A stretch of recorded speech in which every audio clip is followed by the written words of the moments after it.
my friend Sebastian and I, we're going to show you how to make some fig and cheddar scones, and we're excited to get started. Are you ready? Mm-hmm. Okay, great. So you're going to grate half of that cheddar, right, using the cheese grater on the surface here. I'm going to take these dried figs and chop them up real finely. You want to use unbleached flour when you're baking as often as possible, because we don't want that bleached flavor in there. We want flour to taste like flour. So in here, I want you to put some sugar. Let's dump it. Baking powder to make things rise. All right, some salt. Salt's so important. Don't ever skimp on the salt. All right, make sure the baking powder is really well incorporated, because you don't want to bite into your scone and have a bit of baking powder in there. So now we're going to put in our figs, or whatever else you want to add to your scone. Now add the cheddar in. That's beautiful. Yeah, and I like to coat the cheddar with the flour, so you can actually just go in with your hands now and just kind of coat all the little pieces. Now we're going to take cold butter. We're going to take our butter and we're going to coat it with the flour.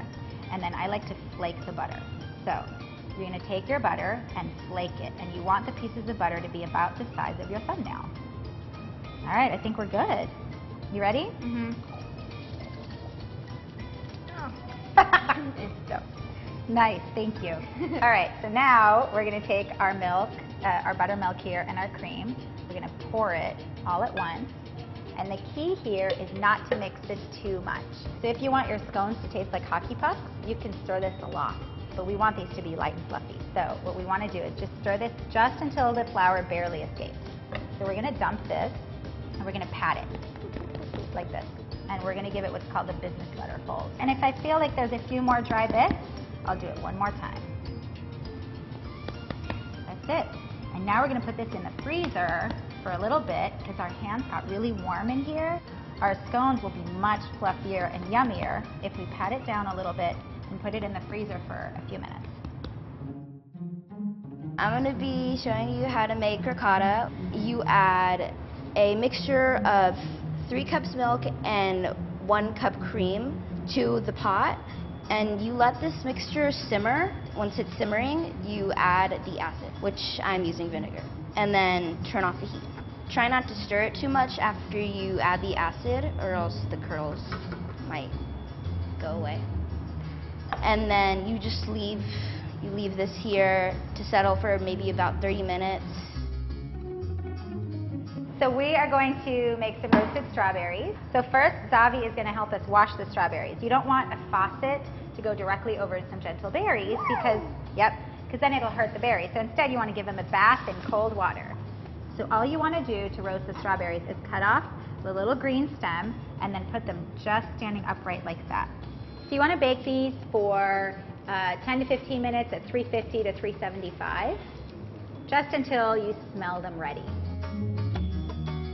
Our dough's been resting in the freezer at least 10 minutes. You can go as long as a half hour. And now we need to make sure that it's nice and flat. And we don't need to do too much else to it, but we don't want it to be so thick. So we're going to do this a little bit. Can you flatten that out a little bit more for me? Yeah. That'd be great. Thanks.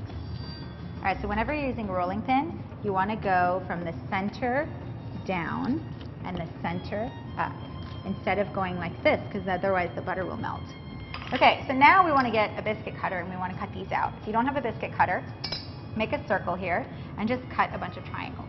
Okay, so now instead of balling this back up and overworking it, what we want to do is to gently scooch them back and just give them the help of a little palm just to get this flat again. All right, so we can keep that aside and keep it in the freezer, because next week I might want some extra scones. So you can bake it today, but it's kind of nice sometimes to have a little extra dough in the freezer. It's a nice little surprise. So we're going to brush the tops of these with milk, and we're doing this so that they don't dry out in the oven and so that the sugar can stick. All right, we're going to bake these. So 375 or higher is the rule for anything flaky. So we're going to get this in a hot oven, and we're going to bake them till they're golden and delicious. So everything's out of the oven. Oh my gosh, look at that. Gorgeous. So I like to open them up, and I first will smash some strawberries in there.